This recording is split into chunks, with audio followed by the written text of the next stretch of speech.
Time for another edition of This Week in Campbell Basketball. I'm Evan Budrovich. There's a big doubleheader here on Saturday inside of Gore Arena as the Camels gear up for two games on ESPN3. Women's basketball dropped a tough one on Tuesday in Charleston Southern as Summer Price led the Camels with 23 points. Bill Priestley gives you the latest updates on what's been cooking for the women's program.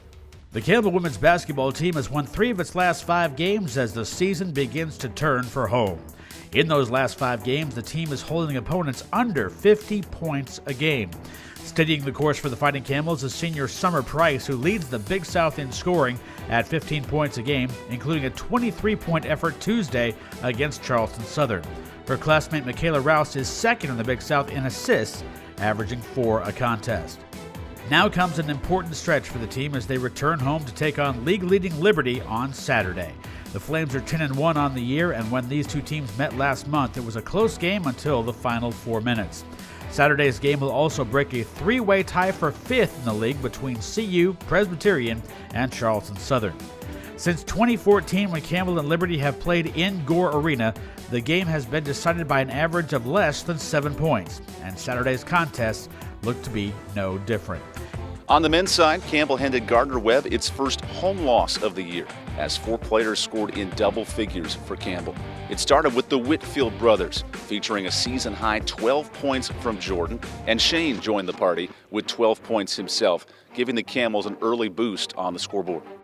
I fed off of his energy tonight. He started knocking down a couple, and I got to the rack, made a couple layups. I wish I could have made some more, but it's good that he got hot tonight. As soon as I stepped in the warm-up, I was feeling it. I was pretty hot because I had my jacket on.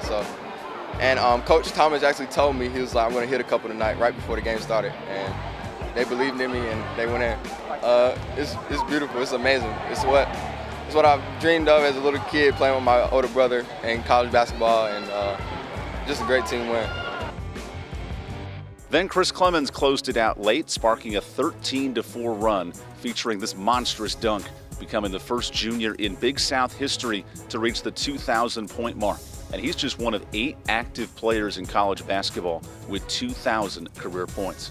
Mind you, in a record 88 career games. The men close out the doubleheader hosting Longwood at 4:30, looking for back-to-back wins in Big South Conference play.